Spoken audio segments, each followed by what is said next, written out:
Yahudi itu agama. Yahudi itu bener nggak sih agama Islam itu agama yang paling banyak aturannya? Benar. Sebenarnya sih sejauh ini dikatakan kalau paling banyak aturan tidak. Oh ya, ada yang lebih banyak. Ada. Yahudi. Oh, Yahudi itu agama. Yahudi itu apa? Jadi gini, jadi benar juga sih sebenarnya. Jadi Yahudi itu sebenarnya tidak bisa dikatakan agama juga sih. Cuman kalau untuk kita mudahkan kita bisa sebut agama. Jadi ada Yahudi, Kristen, Islam. Ya. Itu Judaism. Sebenarnya satu.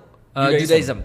Sebenarnya semuanya satu sebenarnya. Monoistik ya. Nah, monoteistik. Monoteistik. Oh, monoteistik. Dia mau itu coba apa? nge-quote dari film namanya The Heretic tapi lupa.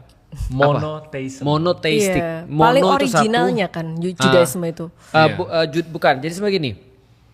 Dikatakan Judaisme itu karena pengikut-pengikutnya namanya Yahudi. Oh. Tapi Yahudi itu hanyalah salah satu suku daripada 12 suku. Oh. Nah, 12 suku daripada anaknya Yakub. Yakub Yakub itu adalah anak daripada Ishak. Nah, Ishak itu adalah anak daripada Ibrahim. Nah, jadi sebenarnya ada lagi di atasnya sebenarnya. Jadi kalau kita katakan Judaism atau agama Yahudi itu sebenarnya agak kurang tepat juga sih, tapi pandangan umumnya seperti itu. Nah, Al-Quran juga bilang ada Yahudi, ada Nasrani. Itu lebih kepada masa sih sebenarnya. Tapi satu ini sama, monoteistik. Jadi monoteistic satu Tuhan. religion. Atau orang bilang Abrahamic religion. Oke. Satu Tapi Tuhan. ini kan agama ibaratnya kayak aturan turun temurun. Betul. Judaisme itu yang pertama. Ya. Kedua tuh kalau nggak salah Christianity, Kristen. baru Islam. Islam. Ketiga. Ya. Kenapa urutannya bisa begitu? Nah, kalau kita bahas menurut pandangan umum ya, tadi ya kita bagi tiga, Yahudi, lalu terus kemudian Kristen, lalu kemudian Islam, berarti kronologis sih. Nah, jadi Jus itu mulai dikenal atau Yahudi itu mulai dikenal setelah pengasingan Babilonia ya.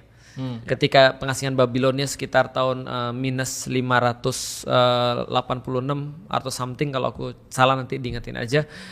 Itu adalah setelah mereka dari Babilonia, mereka cuma tinggal sisa dua suku. Dua suku itu ada suku Yehuda dan suku Bunyamin. Nah, karena mereka didominasi suku Yehuda, maka mereka disebut dengan Jews, Yahudi. Nah, agama yang mereka anut disebut dengan agama Yahudi.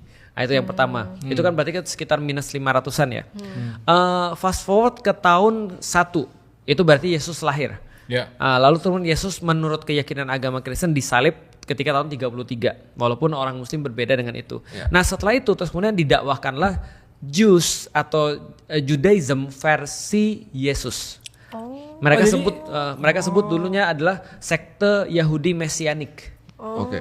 Jadi dulunya Yesus itu Yahudi kan, mereka juga Judaism kan. Nah dan tetap dikenal seperti itu sampai sekitar tahun 50 atau 60-an, mereka baru nyaman disebut dengan Kristen.